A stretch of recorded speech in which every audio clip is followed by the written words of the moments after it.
बाल ठाकरे के जिंदा रहते शिवसेना का नाम महाराष्ट्र ही नहीं बल्कि पूरे भारत में मशहूर हुआ करता था। लेकिन समय बीतता गया और बाल ठाकरे की गैर मौजूदगी में शिवसेना के भी दो फाड़ हो गए। ऐसे में महाराष्ट्र के अंदर राज ठाकरे ने अब कौन सी घोषणा की है जो उद्धव ठाकरे को मजबूत कर सकती है? आखिर राज ठाकरे के अलग होने की वजह क्या थी? और अब अगर उद्धव ठाकरे और राज ठाकरे एक साथ आ जाते हैं तो ऐसे में भारत की राजनीति में कौन सा भूचाल आने वाला है? ये कुछ ऐसे सवाल है जिनका जवाब अपनी आज की इस रिपोर्ट में हम आपको दिखाएंगे भी और बताएंगे भी। दरअसल महाराष्ट्र में उद्धव ठाकरे और राज ठाकरे एक बार फिर साथ में आ सकते हैं। महाराष्ट्र नवनिर्माण सेना MNS चीफ राज ठाकरे ने इस बात के संकेत दिए हैं। राज ठाकरे ने कहा कि हमारे बीच राजनीतिक मतभेद है, विवाद है, झगड़े हैं, लेकिन ये सब महाराष्ट्र के आगे बहुत छोटी चीज है। महाराष्ट्र और मराठी लोगों के हित के लिए साथ आना कोई बहुत बड़ी मुश्किल नहीं है। राज ठाकरे ने कार्यक्रम के दौरान अपनी मंशा जाहिर की है। राज ठाकरे ने कहा किसी भी बड़े मकसद के आगे हमारे बीच की लड़ाइयाँ बहुत छोटी हैं।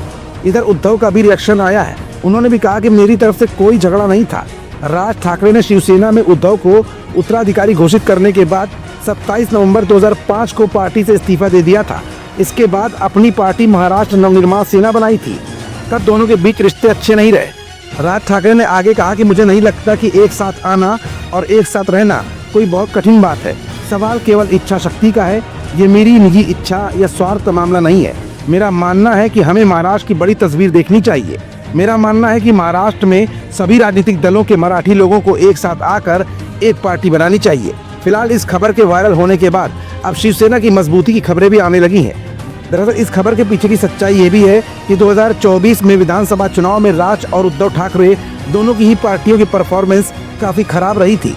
उद्धव की UBT पार्टी को जहां सिर्फ 20 सीटें मिली थी, वहीं राज ठाकरे की महाराष्ट्र नवनिर्माण सेना का खाता तक नहीं खुला था। तब से लेकर अब तक दोनों ही पार्टियां अपनी मजबूती करने के लिए नए नए कदम उठा रही हैं। ऐसे में राज ठाकरे का ये इशारा कहीं न कहीं शिवसेना की मजबूती की तरफ सकारात्मक दृष्टिकोण भी हो सकता है। अब ऐसे में महाराष्ट्र नवनिर्माण सेना और उद्धव ठाकरे की शिवसेना में अगर आपसी तालमेल बैठता है तो निश्चित तौर पर महाराष्ट्र की राजनीति में एक नया मोड़ आ जाएगा और विपक्षी दलों को अब कहीं न कहीं ये खबर सोचने पर मजबूर भी कर रही है।